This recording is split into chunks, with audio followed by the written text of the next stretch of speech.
Hola, buenas tardes. Bueno, mi nombre es Beatriz Caparrós, nueva incorporación en la Academia de Opositas y voy a ayudar a resolver el primer examen de agentes que se desarrolló el pasado sábado y vamos a comentar las preguntas que han podido generar más controversia, las que han sido modificadas. La pregunta número 32, he observado que puede parecer una trampa porque, bueno, primero de todo que esta es una ley que es nueva sobre el impuesto de transacciones financieras y la respuesta correcta es la D, que es superior a 1.000 millones de euros a 1 de diciembre del año anterior. ¿Por qué quería hacer hincapié en esta pregunta? Pues mira, me parece que es una trampa por dos motivos. Primero, cuando sale una ley nueva, tenemos que estar siempre muy atentos de marcarlo en el temario porque es muy susceptible de que caiga en el examen, en el test. Le gustan mucho las actualizaciones al tribunal y siempre suele caer.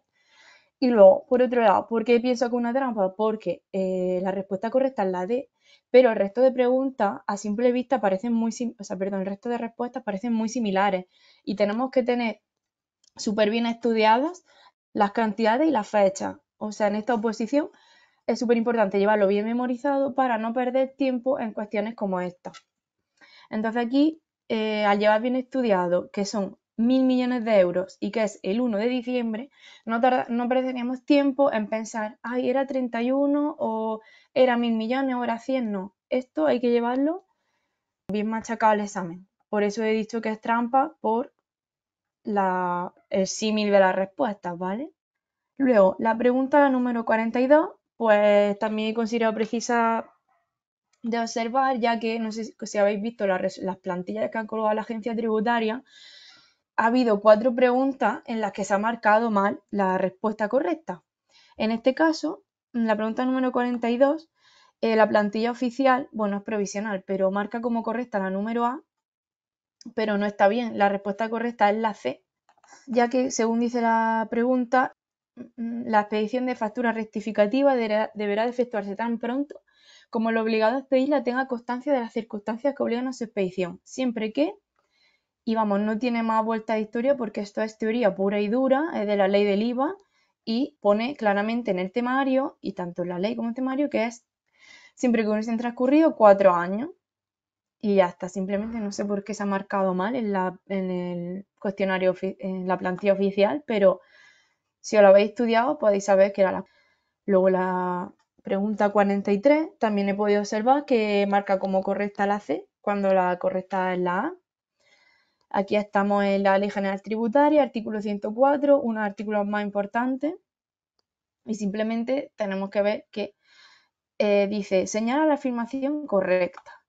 Vale, también tenemos que hacer hincapié en el test cómo leer bien cuando te dice la afirmación correcta o incorrecta, porque simplemente por no leer bien podemos perder mucho. Sabemos la respuesta correcta, pero por no leer bien marcamos la incorrecta o cualquier cosa. Y nada, simplemente dice que la respuesta correcta es la C, cuando, si nos hemos estudiado el temario, sabemos perfectamente que los periodos de interrupción justificada que se especifiquen, la dilación en el procedimiento por causa no imputable y los periodos de suspensión del plazo que se produzcan no se incluyen en el cómputo del plazo de resolución, cuando la respuesta C pone que sí se incluyen, por lo que no es correcta. Aquí la única que es correcta es la A, en la que dice que el plazo máximo en el que se debe de notificar la resolución será fijado en la normativa reguladora sin que pueda exceder de 6 meses. Esto, bueno, yo la he añadido por el hecho de que se han equivocado en la plantilla, pero como podéis ver son bastante teóricas. Pregunta número 44. ¿Por qué he incluido esta pregunta? Bueno, podemos observar como últimamente en los últimos exámenes de agentes de Hacienda, los dos impuestos que son el IRPF y el IVA han ido adquiriendo cada vez un mayor peso. Entonces están introduciendo cada vez más materia de IVA y esta vez han hecho una pregunta en relación al sistema de suministro de información inmediata. Este debemos de introducirlo en el temario ya que es algo nuevo, bueno, no nuevo, sino que es más un sistema que se ha introducido hace en los últimos años y entonces es muy probable que no caiga en el examen como ha sido esta vez. Aquí lo que quería especificar simplemente es que al estudiarlo, pues podemos ver cómo intenta también hacernos el lío con el plazo, con el número de días naturales, y a la hora de responder a esta pregunta podemos ver que las tres preguntas, nos dice señala la afirmación correcta. Pues al leer las respuestas A, B y C, vemos que son completamente falsas y todas las trampas están en los plazos. Fijaos lo importantes que son. El primero dice que los obligados tributarios del sistema de suministro inmediato de información suministran información de forma trimestral. Es falso. Una de las características principales de este sistema es que se suministra de forma mensual. Como tienen un gran volumen de operaciones, pues registran el IVA y otro tipo de declaraciones de forma mensual, para que no se acumule. La respuesta B está mal también porque pone que son 10 días naturales cuando son 8 y la C también. Por el plazo, 4 días naturales sería la respuesta correcta. Por lo que la respuesta correcta es la D. He hecho hincapié en esta pregunta para que sepáis que, aunque parece sonar un poco raro, o a lo mejor quizás no lo hemos estudiado porque no estaba en el temario, pues tenemos que introducirlo a nuestro estudio, el suministro de información inmediata del IVA, que cada vez está adquiriendo mayor relevancia. La pregunta número 46. También la he introducido porque se han vuelto a equivocar en la plantilla y marca la respuesta correcta C cuando es la A. Veamos por qué. Artículo 27 de la Ley General Tributaria, los recargos por presentaciones temporáneas. También un artículo muy importante en esta oposición, ¿vale? Este tipo de recargo. Dice, señala la respuesta correcta. La plantilla me había puesto que era la C. ¿Cuándo? Si analizamos. En las liquidaciones derivadas de declaraciones presentadas fuera de plazo, sin requerimiento previo, también se exigirán intereses de demora por el tiempo transcurrido desde la presentación de la declaración hasta la finalización del plazo de pago en periodo voluntario, correspondiente a la liquidación que se practique. Esto es falso, ya que si hemos estudiado el temario, podemos saber que los intereses de demora solo se van a devengar hasta la fecha en la que se presenta la declaración extemporánea. Haya no requerimiento previo, no se va a devengar hasta el final del plazo de pago en periodo voluntario, porque eso no tendría mucho sentido. Igualmente, el resto de respuestas también son falsas y podemos ver simplemente igual, es teórico, que si hemos estudiado el temario, sabemos que la respuesta correcta, otra vez hago hincapié en leer siempre si te pide la correcta o la incorrecta, es la A. El recargo será un porcentaje igual al 1% más otro 1% adicional por cada mes completo de retraso, con el que se presente la autoliquidación o la declaración respecto al término del plazo establecido para la presentación de ingresos.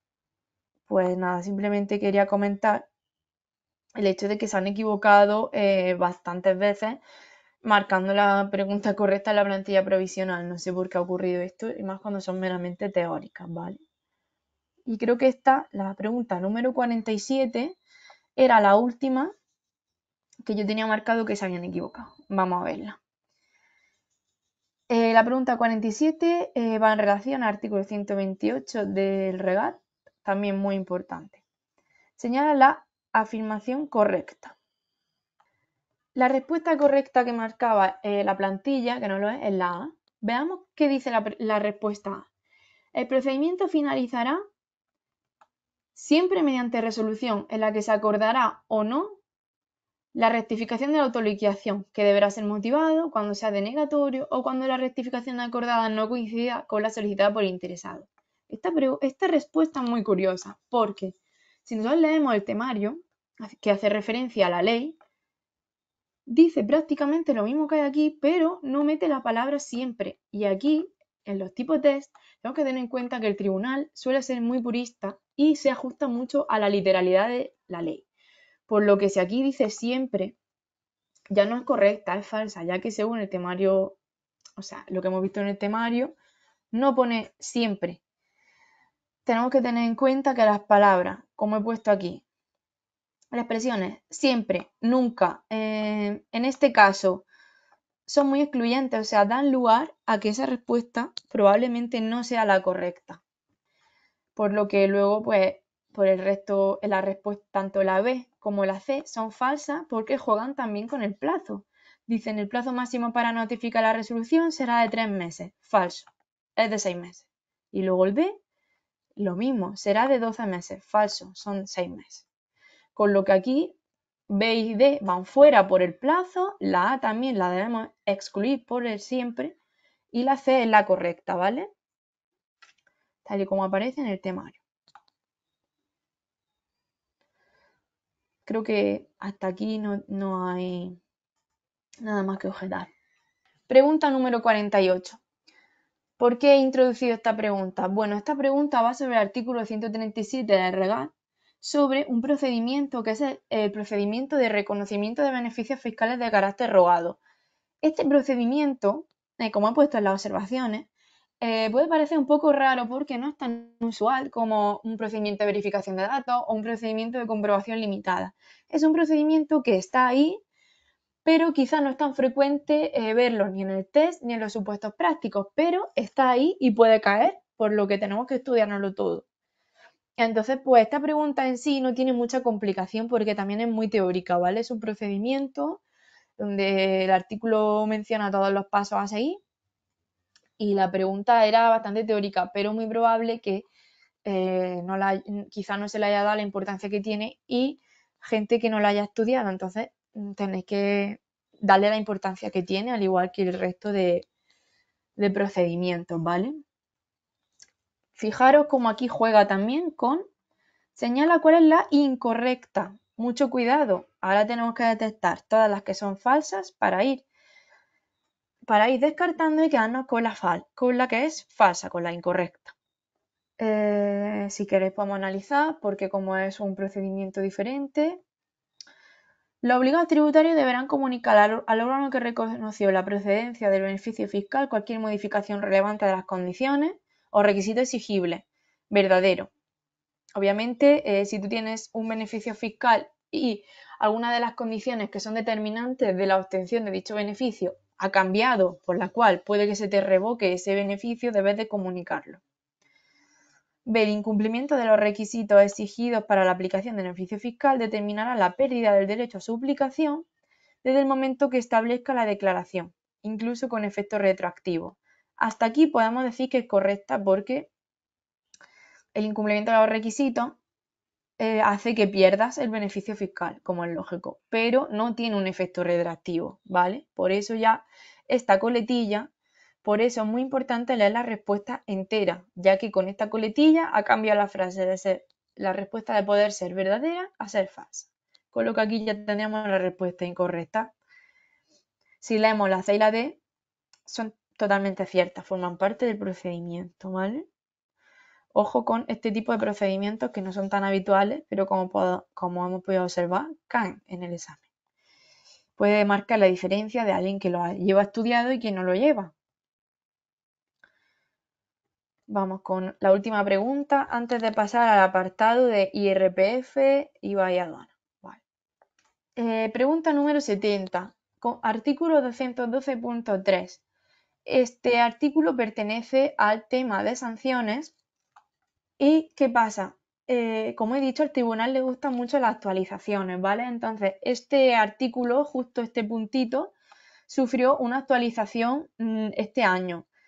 ¿Por qué lo digo? Igual tenéis que marcar en rojo cuando tenga más actualizaciones porque es muy probable que caigan en el test. Entonces ya te está dando una pista de una parte del temario muy susceptible de caer en el test. Y por lo que hay que llevarla bien estudiada. Esto va sobre la interposición en tiempo y forma de un recurso de reclamación administrativa contra una sanción. ¿Qué efecto producirá? Pues aquí no nos lo dice, pero hay que marcar la respuesta correcta, que es la C, la suspensión automática de la ejecución de la sanción en periodo voluntario sin necesidad de aportar garantía hasta que sea firme en vía administrativa, así tal como aparece en el temario. Vamos a analizar el resto de respuestas, ¿vale? La respuesta A. La pérdida en todo caso de la reducción por conformidad prevista en el párrafo B del apartado 1 del artículo 188 de dicha ley. Es falso, ya que no lo especifica y también hay que tener cuidado con las expresiones de en todo caso. O sea, como no lo ponga tal cual en el temario o en la ley, no puedo marcarla como correcta porque son frases muy excluyentes, como he dicho antes, como el siempre o como el nunca. Respuesta B. La suspensión de la ejecución de la sanción en periodo voluntario, aportando alguna de las garantías previstas en el artículo 124 de dicha ley. También es falso, ya que según vemos en el temario, dice que no es necesario aportar garantía. Y luego la respuesta D. La suspensión automática de las responsabilidades por el pago de deudas previstas en el artículo 42.2. Falso. Esto también es una característica importante de este artículo que dice que en ningún caso por la interposición en tiempo y forma de un recurso contra una sanción va a producir que se suspendan todas las deudas que se derivan del artículo 42.2, que son los responsables por ocultar a la administración tributaria cualquier tipo de embargo y demás, pues no lo va a suspender. He resaltado esta pregunta porque se ha actualizado, ¿vale? El artículo 112.3 de la LGT,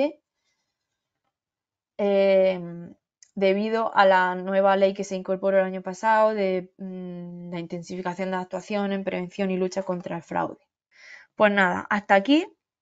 En cuanto a las preguntas de tributario, creo que diferencia una parte en la que, o sea, las preguntas que, el resto de preguntas las he visto que han sido muy teóricas, creo que se encuentran tal y como están en el temario, no da lugar a mucha controversia. Si tenéis algún tipo de duda me podéis escribir en el foro. Y ya a partir de aquí es cuando empiezan las preguntas de IRPF, de IVA y de aduana, que sí que he podido observar que hay más supuestos prácticos y aquí sí que puedo pararme un poco más para ayudaros a entender por qué son las respuestas correctas. Pregunta número 83. Empezamos con IRPF, rendimientos del trabajo.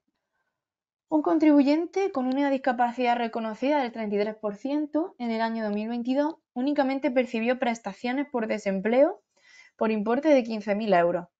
De acuerdo con el artículo 19.2f de la ley del IRPF, ¿qué importe puede deducir por el concepto de otros gastos para calcular el rendimiento neto del trabajo? Esto en toda regla un pequeño supuesto práctico. ¿Cuál es la opción correcta? La opción correcta es la C, 2.000 euros en concepto de otros gastos. ¿Por qué creo que esta pregunta da lugar a debate? Porque es una pequeña trampa y da lugar a confusión. Veamos cuáles son las otras respuestas que podríamos haber marcado. Como podemos ver, el enunciado dice que el contribuyente tiene una discapacidad del 33% y que en el año 2022 únicamente percibió prestaciones por desempleo por importe de 15.000 euros. ¿Qué pasa? Que cuando nosotros hemos estudiado los rendimientos del trabajo, vemos que dentro de los gastos deducibles se encuentran los 2.000 euros anuales, que es un gasto deducible que siempre lo va a llevar un contribuyente por el mero hecho de obtener rendimiento del trabajo. Esos van fijos. Luego hay unos gastos deducibles de 3.500 euros que son para las personas que tienen una discapacidad reconocida de un 33% o más, siempre que sea un trabajador activo. Y claro, esta palabra, trabajador activo puede pasar desapercibido, pero quiere decir que únicamente tendrá el derecho a percibir dicha deducción, dicho gasto deducible, si ha obtenido si los 15.000 euros fuesen por haber trabajado, por haber percibido una retribución, pues sí que se os podría deducir, pero no es un trabajador activo por el hecho de que los 15.000 euros que ha recibido son de una prestación por desempleo. Entonces no es un trabajador activo, no puede deducirse los 3.500 euros, por lo que únicamente podrá deducirse los 2.000 euros en concepto de gastos, ¿vale? Yo creo que esto, si hemos estudiado los rendimientos de trabajo, ha quedado claro. Puede ser que es muy fácil que hubiésemos caído en la trampa de lo del 33%. Muy fácil si vamos muy rápido. Pues hasta ahí, creo que está bien explicado. Siguiente pregunta. 85. También IRPF. Indican cuál de los siguientes casos tasa de imputar una renta inmobiliaria conforme al artículo 85 de la ley del IRPF. Estamos también IRPF, tema 21, y este es otro pequeño supuesto práctico. Para ello debemos de entender bien qué son la imputación de renta inmobiliaria y cuándo no se imputa una renta inmobiliaria. Esto aparece en el tema 21 y así brevemente puedo decir que hay algunos casos en los que no se genera imputación de renta. Entonces, vamos a ir analizando las preguntas, las diferentes respuestas. Un inmueble en construcción. Falso. Esto no genera una imputación de renta, dado ya que, tal y como dice el temario y la ley, los inmuebles que se encuentran en construcción y que por dicho motivo no están habitados no generan una imputación de renta inmobiliaria. Es uno de los casos en los que se exceptúa de la misma. C. Vamos a pasar a la siguiente falsa. Un inmueble en el que el contribuyente tiene alquilado todo el año. Totalmente falso, no genera ningún tipo de imputación de renta, ya que la renta inmobiliaria, una imputación de renta se genera cuando un inmueble de un contribuyente está en desuso, ¿vale? Y si este está alquilado todo el año, pues no está generando una imputación de renta. Estará generando, ¿qué generará? Pues un rendimiento de capital inmobiliario. D. Un inmueble sobre el que el contribuyente posee solamente la nuda propiedad.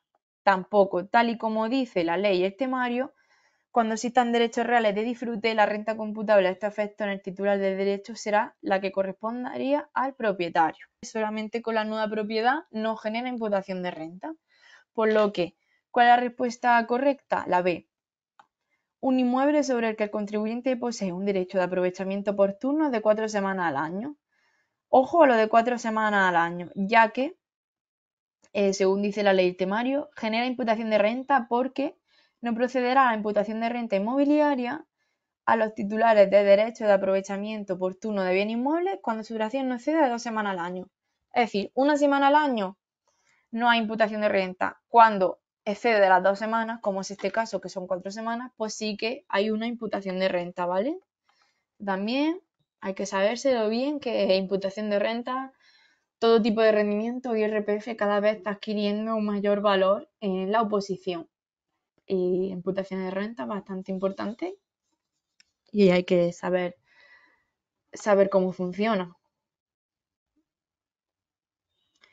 Pregunta 87. Otro pequeño supuesto práctico de la ley del IRPF. Indique en cuál de los siguientes supuestos de obtención de renta el contribuyente estaría obligado a presentar declaración por el impuesto sobre la renta a las personas físicas. Muy bien.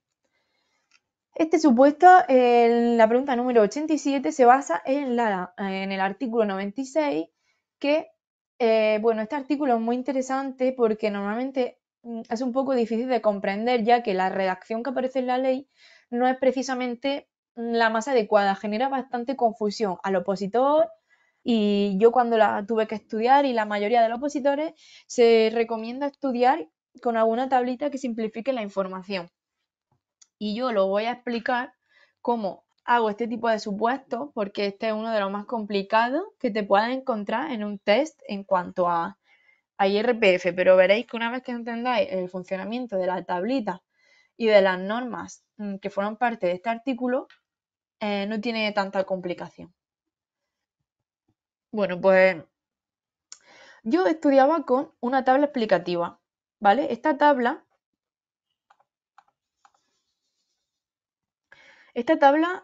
es básicamente un resumen del artículo 96. El artículo 96 regula la posibilidad de resultar exento de la obligación de presentar la declaración de la renta. ¿Esto qué quiere decir? Que normalmente, con carácter general, todos los contribuyentes estamos obligados a presentar la declaración de la renta, pero si atendiendo a las cuantías y a las limitaciones que establece este artículo, no superamos dichas cantidades, pues podríamos resultar exentos de presentar la declaración. Mira qué bien.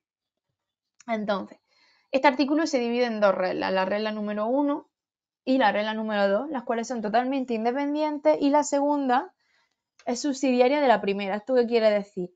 Que empezamos con carácter general, un contribuyente tiene que presentar declaración. Ahora, si atendiendo a la primera regla, la cuantía por la cual va a presentar declaración de la renta es inferior a los límites que establece el primer cuadrito, podríamos resultar exentos. Si atendiendo a la primera regla no cumple los límites, pasaríamos a la segunda, ¿vale? Para comprobar si puede resultar exento de la obligación de presentarla en base a la segunda regla. Si en base a la segunda regla tampoco resulta exento, pues definitivamente sí que está obligado a presentar la declaración de la renta. Entonces, vamos a ver el caso. Vemos que la respuesta correcta es la B, que es rentas inmobiliarias imputadas en virtud del artículo 85 por importe de 1.100 euros anuales. Y la pregunta, que es muy importante leer bien, me está preguntando cuál está obligado a presentar la declaración, es decir, cuál no cumple los requisitos de la tabla y del artículo 26. Pues vamos allá. imputación de renta inmobiliaria por importe de 1.100 euros. Regla número 1. Buscamos aquí donde se encuentra imputación de renta. Aquí está. ¿Vale? Primera regla. ¿Cuál es el límite excluyente? 1.000 euros de renta inmobiliaria. ¿Cuánto ha obtenido este señor? 1.100. Pues por la primera regla, al superar el límite de 1.000 euros, está obligado a presentar la declaración de la renta. Vamos a ver si de forma subsidiaria con la segunda regla está obligado a presentarla. Y vemos que atendiendo a la segunda regla, rendimiento de trabajo, rendimiento de capital mobiliario inmobiliario, rendimiento de actividad económica, ganancias patrimoniales, pérdidas patrimoniales, no está la imputación de renta, no se encuentra entre las rentas de la segunda norma, por lo que, como no cumple la cuantía ni de la primera regla al superar los 1.000 euros, ni en la segunda regla al no encontrarse ni siquiera en los rendimientos de la segunda regla, este contribuyente está obligado a presentar la declaración de la renta. Simplemente, pues, es ver cuál cumple y cuál no cumple las reglas que he estado explicando, vamos. Es muy sencillo. Con esta tabla creo que su estudio va a ser muy fácil. Pues voy a pasar a la siguiente pregunta. Pregunta número 88. Otro pequeño supuesto práctico de la ley del IRPF. Indica en cuál de las siguientes situaciones todas las personas relacionadas pueden ser considerados una única unidad familiar a efecto del IRPF y podrían optar por tributar conjuntamente por dicho impuesto. Muy bien, esto estamos hablando, tema 22, ley del IRPF, y ahora estamos en unidades familiares.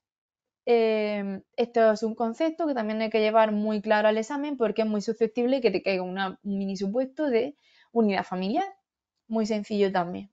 Vamos a verlo. Empezamos con ojo con la pregunta, indica en cuál de las siguientes situaciones todas las personas relacionadas, es decir, todas las personas que aparezcan en las pequeñas respuestas, forman una única unidad familiar. Vale, puede ser que al leer el enunciado te dé un poco de confusión, pero si has estado practicando, seguro que anteriormente han salido más preguntas como esta y no te resulta tan complicado. Primero, respuesta A.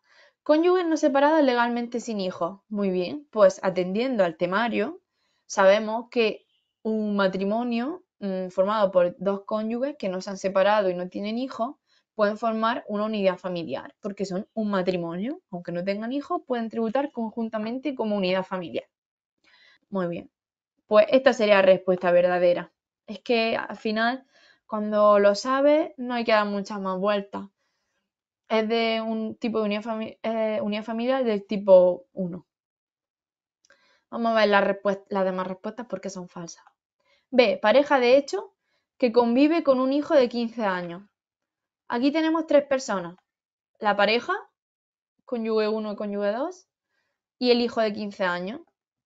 ¿Pueden todas las personas formar una única unidad familiar? No, porque una pareja de hecho, si no hay matrimonio, debe de tributar uno de los cónyuges de forma individual y el otro cónyuge de forma conjunta con el hijo.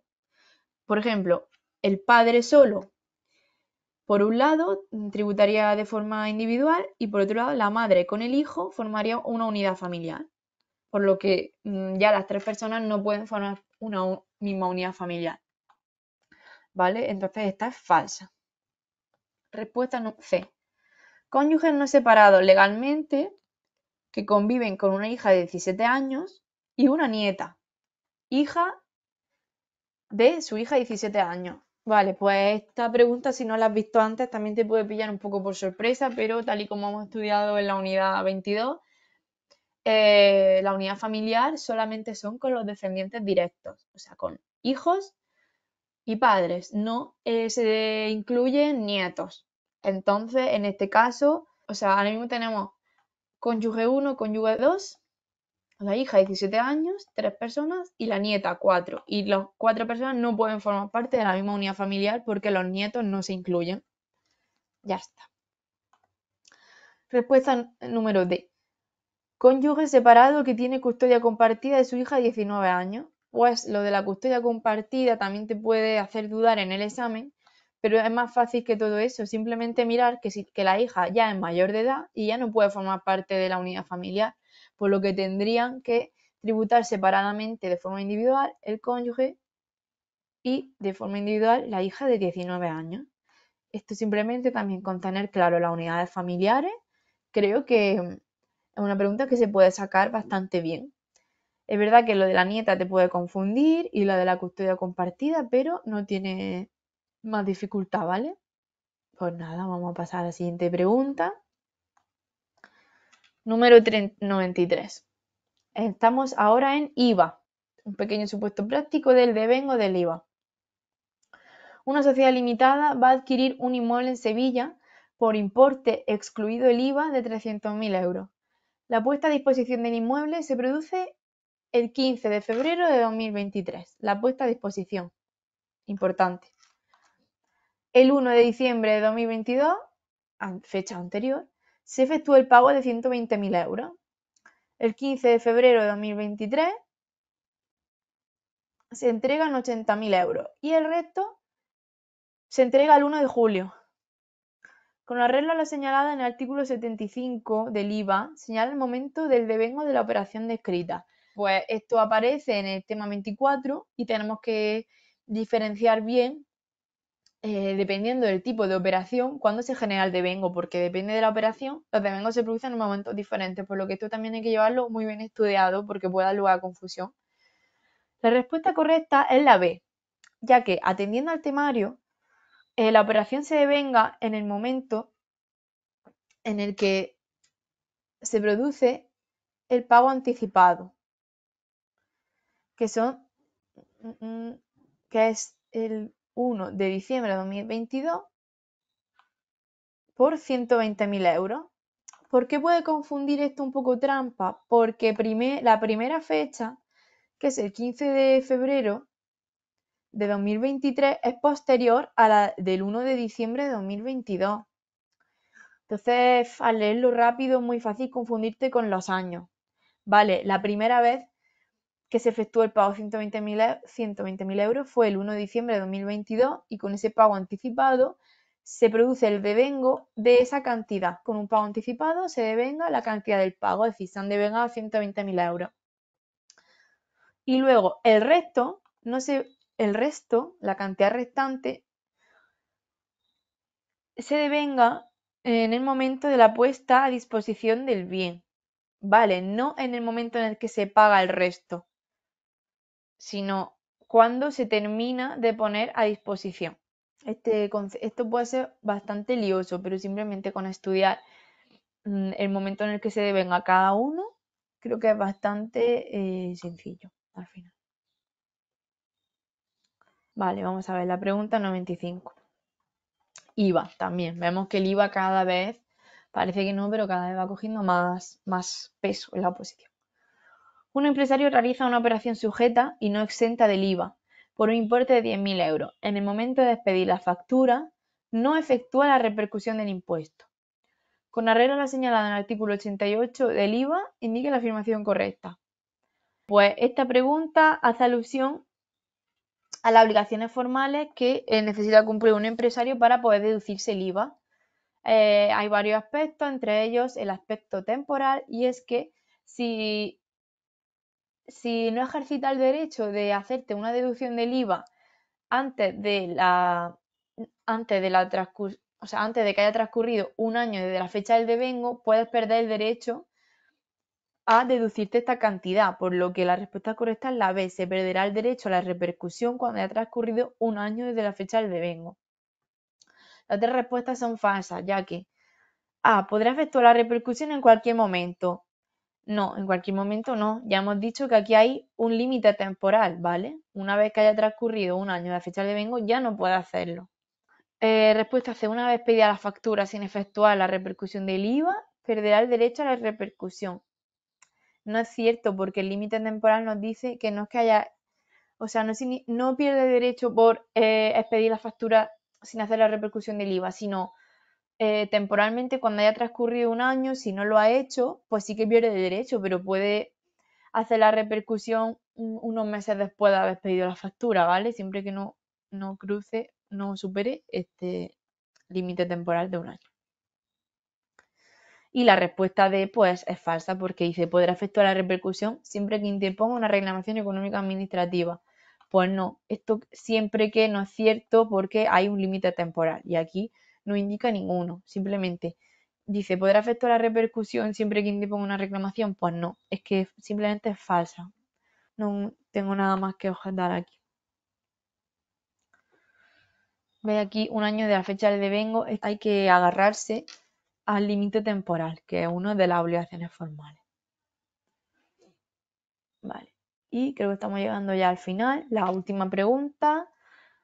Pregunta 96. IVA también. Un empresario con periodo de liquidación trimestral y que no está en concurso de acreedores adquiere un ordenador el 1 de abril de 2022 por importe de 1.000 euros más 210 euros de IVA. El 15 de enero de 2023 recibe la factura original expedida por el vendedor en fecha 1 de octubre de 2022.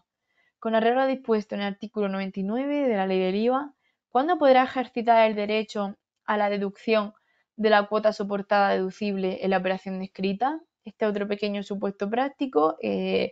Estamos en IVA, en el tema 24. Y tal y como aparece en el temario, a ver, he puesto que es un supuesto práctico.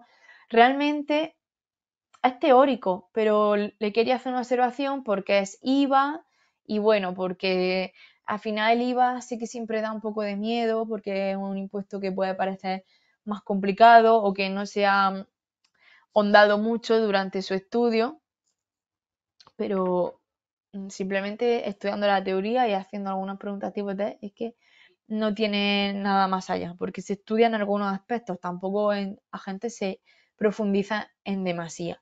Entonces, quería hacer una observación simplemente para comentar juntos las preguntas de IVA y bueno, aquí simplemente pregunta, ¿cuándo podrá ejercitar el derecho a la deducción de la cuota soportada deducible en la operación descrita? Pues lo podrá hacer en la declaración liquidación relativa al primer trimestre de 2023. ¿Por qué? Porque es cuando se ha recibido la factura original por el vendedor, que fue el 15 de enero de 2023, por lo que podrá ejercitar el derecho a la deducción en dicho año, ¿vale? Aunque se hubiese pedido en el año anterior, el 1 de octubre, se debe de deducir cuando se recibe la factura original del vendedor, ¿vale? Esto aparece tal y como está en el temario, es sencillo. Y también hay que estar atento a las fechas, sobre todo en este tipo de supuestos. Fijaros como aquí pone 1 de 4 de 2022, 15 de enero de 2023 y luego aquí otra vez vuelve a mencionar 2022. Las fechas no son sucesivas, primero 22, luego 23, luego 22. Pueden haceros lío con los años y con los meses, así que muy atentos, subrayarla en el examen, leerla 2 veces si hace falta, ¿vale? Luego las respuestas también han jugado aquí siempre que no hubiera transcurrido el plazo de 4 años. Esta coletilla es muy importante, sin embargo la han mantenido fija en estas 3 preguntas, ¿vale? Que esto es verdadero. Aquí simplemente lo que nos generaba más confusión es cuándo se podía deducir, si en 2022 o 2023. Pues creo que también queda claro. Y bueno, pues mira, hasta aquí estas son las preguntas que creo que han podido resultar un poco más difíciles por el tema de que los impuestos pues son lo que genera un poquito más de respeto al opositor, pero al final con su estudio y con su comprensión y a base de machacarlo, creo que se puede llevar bastante bien. Y bueno, esta ha sido mi pequeña aportación. Espero que os haya resuelto las dudas que hayáis podido tener en base al primer examen. Es verdad que ya tenéis que tener la vista puesta en el segundo examen, que es muy cerca, y hasta que no os digan, sé que todavía no han salido las notas, pero hasta que no os digan que no habéis pasado, tenéis que comportaros como si estuvieseis dentro y estudiar a tope para el segundo. Igualmente esta resolución la dejo aquí por si alguien tiene una comedero de cabeza de, ay, ¿por qué esta pregunta es la C y no es la D? No lo entiendo. Bueno, pues estas son las que creo que pueden Pues resulta más interesante y nada, quiero desear mucho ánimo de cara al estudio del segundo. Sé que es muy duro, pero merecerá la pena y estoy segura de que vaya a darlo todo y que lo vaya a hacer muy bien. Así que nada, nos vemos en la próxima sesión y muchas gracias.